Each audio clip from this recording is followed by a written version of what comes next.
Con la llegada de los Austries, la monarquía española cambió de tono, pero no de costumbres.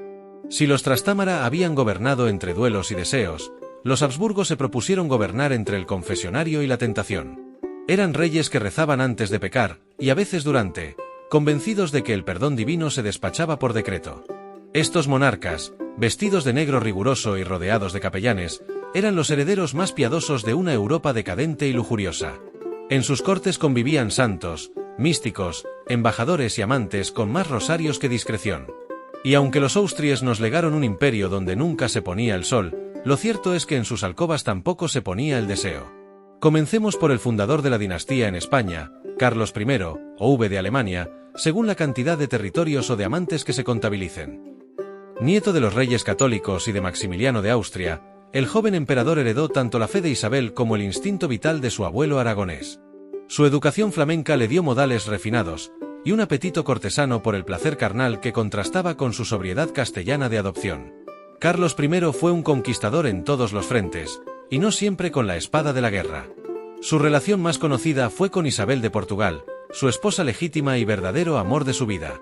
Se dice que, tras su muerte, el emperador quedó tan abatido que mandó tapiar su dormitorio y se retiró a Yuste, donde los monjes benedictinos pudieron comprobar que la penitencia imperial no excluía algún suspiro melancólico por las noches.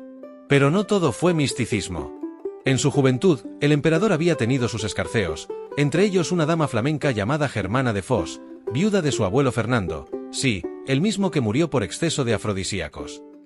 Las malas lenguas de la época afirmaban que Carlos la trataba con singular ternura, lo que en lenguaje diplomático equivalía a decir, sin manteles de por medio. Si Carlos fue el amante imperial, su hijo Felipe II fue el penitente de alcoba.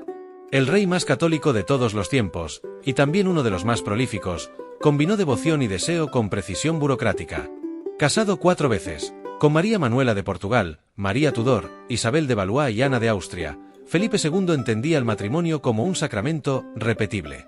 Los embajadores europeos, fascinados por su piedad, no sabían si admirar su fervor o su resistencia.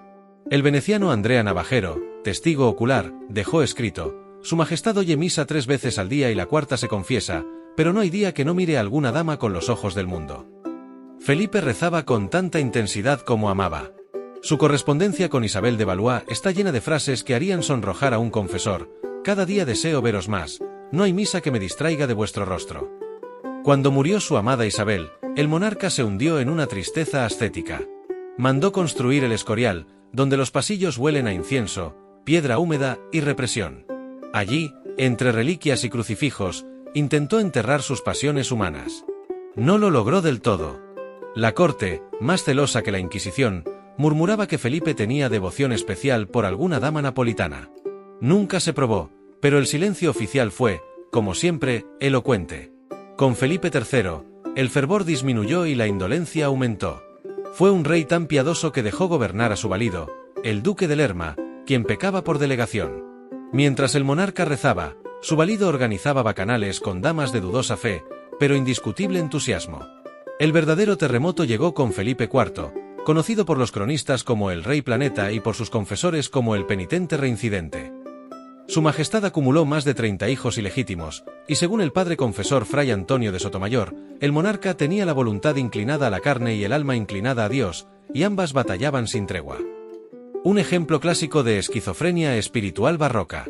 Entre sus amantes más famosas estuvo María Calderón, actriz conocida como la Calderona, que pasó de los escenarios al lecho real con la rapidez de un edicto. De esa relación nació don Juan José de Austria, hijo bastardo del rey, que acabaría siendo general y casi heredero. Felipe IV lo reconoció, lo educó y, según cuentan, lo usaba como recordatorio vivo de su pecado y su potencia. Y por fin llegamos a Carlos II, el último Austria, el más trágico y el menos fogoso.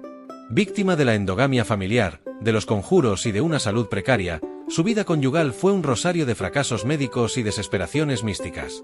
Casado primero con María Luisa de Orleans y después con Mariana de Neoburgo, el pobre rey fue incapaz de consumar ninguno de sus matrimonios con éxito. Los médicos de la corte, entre ellos Juan de Cabriada, lo trataron con una mezcla de alquimia y superstición. Se le administraron elixires, oraciones, ungüentos y reliquias, incluso se le mandó rezar ante el brazo incorrupto de Santa Teresa. Nada funcionó. Carlos II fue, literalmente, el único Austria que murió sin haber pecado, pero por pura imposibilidad fisiológica. La saga de los Austries nos deja un retrato paradójico: reyes que querían ser santos, pero vivían como hombres, devotos que se confesaban por exceso, no por omisión. En sus manos, el amor fue política, el pecado diplomacia y el deseo una forma de dominio. Sus cronistas, temerosos del Santo Oficio, cubrieron los escándalos con latines piadosos, pero entre líneas, la historia nos guiña un ojo. Porque si los Trastámara habían pecado con desparpajo, los Austries lo hicieron con culpa, y eso, queridos lectores, es el principio del barroco, un corazón dividido entre el cielo y la carne, entre la vela votiva y la cama deshecha.